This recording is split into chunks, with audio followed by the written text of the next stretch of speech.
বিসমিল্লাহির রহমানির রহিম। সবাইকে আসসালামু আলাইকুম। কেমন আছেন বন্ধুরা? আশা করছি ভালো আছেন। আমি এসকে ফয়সাল অনেকদিন পরে ভিডিওতে আসলাম। ফোনটা চেঞ্জ করার পরে একটু এলোমেলো হয়ে গেছিল। এখন থেকে নিয়মিত আসার চেষ্টা করব আপনাদের মাঝে। আজকে চলে আসলাম একটি বিল্ডিংয়ে ওয়্যার পরানোর কাজ নিয়ে। আপনারা দেখতে পাচ্ছেন ওয়্যারটা এক পাশ থেকে দিচ্ছে এবং অপর পাশ থেকে টানতেছে।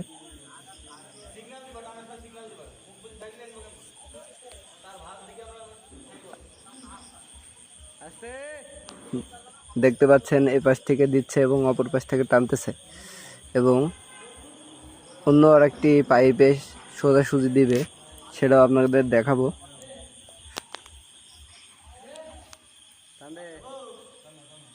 স্টিক ঢুকাইতেছে পাইপের ভিতরে এবং টানার জন্য লোক যাইতেছে। আমাদের নাইস সাহেব, তাকে একটু জুম করে দেখানোর চেষ্টা করি। তিনি স্টিক ধরে টানতেছে, দেখতে পাচ্ছেন। তৌফিকাল নাইস সাহেব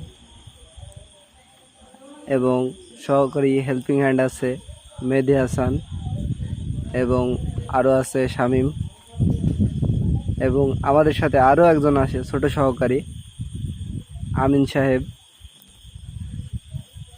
তাকেও আপনারা ভিডিওর মাঝে দেখতে পাবেন এবং আমি এসকে ফয়সাল আপনাদের আছি উপস্থাপনায় এবং ক্যামেরায়। দেখতে পাচ্ছেন ওয়্যারগুলো ঢুকে যাচ্ছে, সেটা প্রসেস করে দেওয়া হচ্ছে এবং সে একটু জোরে টানছে, যার কারণে তারা থ্রেড দিচ্ছে আস্তে টানানোর জন্য। কাজের ভিতরে যেটা হয়ে থাকে টুকটাক হাসি তামাশা।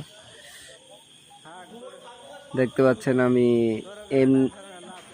এসডিবি বক্সে চলে আসছি। এখানে ওয়্যারগুলো ঢুকতেছে। আগে অন্য একটা রুমেও ওয়্যার ঢুকানো হয়েছে, সেই রুমের মেন লাইনটা এখানে এনে রাখা হয়েছে এবং টেবিলটা টাইনে সেখানে অবস্থান করা হবে। দেখতে পাচ্ছেন একটি রুমের ভিতরে আসলাম এবং এখানে তারগুলো রয়েছে। এখানে তার ব্যবহার করা হয়েছে 1.5, 2.5 এবং 2.0 হলুদ এবং 1.5 আরি, 4.0 এসির জন্য এবং মেন লাইনে ব্যবহার করা হচ্ছে SDB to MDB 70। আপনারা দেখতে